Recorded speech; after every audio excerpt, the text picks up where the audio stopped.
This is Victor Midgley, and this is lesson number 8. This lesson is probably my most favorite because this of all the lessons will have great impact in your life, in your career. If you study these principles and understand these principles, they will really have impact on your life. So let's get started. Lesson number 8. Motivating people is the most powerful skill that you can obtain. Motivating people is far more powerful than just creating rapport.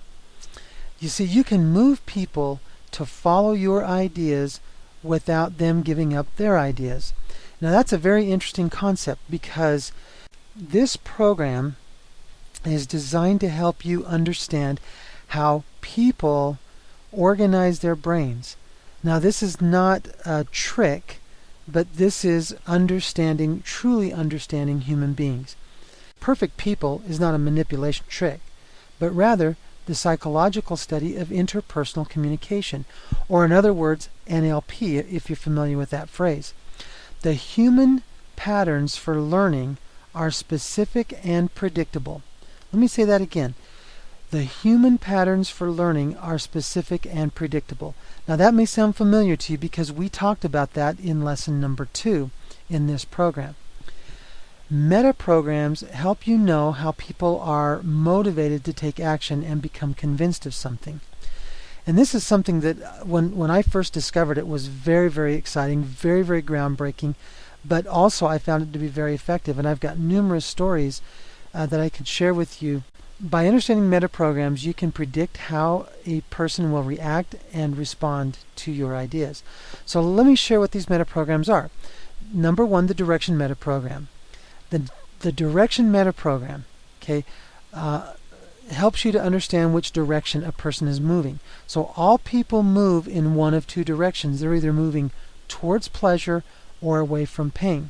So it's very important when you are communicating and conversing with another individual that you not represent any pain, but that you do represent a solution, the pleasure, the happiness that will come from their continued discussion with you.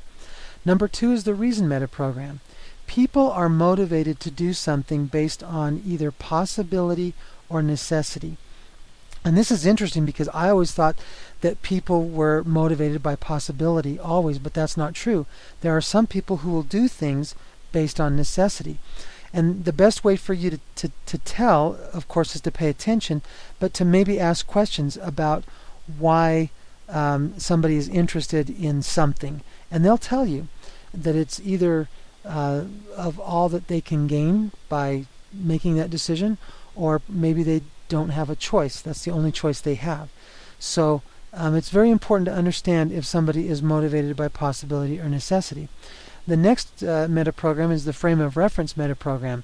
People will judge the value of something by what other people think, which is external, or just by what they think, which is internal. And you can tell these type of people also by paying attention to how they describe how they judge something. They may say that, well, I need to get the opinion of somebody else. I need to get my spouse's opinion. Or they may say, they may not care if you talk to them about all the people that have bought into your product. They may only care what they think. And if that's the case, you need to talk to them as though that's all that matters is what they think. The final meta program is the convincer meta program, or the senses meta program that I like to call it. And that is that people rely on their senses to draw a conclusion about something. So either they have to see it to believe it, they have to hear it to believe it, or they need to feel it to believe it. And so therefore they use their senses to gain an understanding of what it is that you're offering them. So it's very, very important then that you pay close attention to the clues that other people leave about how they organize their brains. And then you need to make those adjustments with them. So as I've said repeatedly throughout this lesson, you've got to pay attention. This has been lesson number 8. This is Victor Midgley. Thank you for joining me.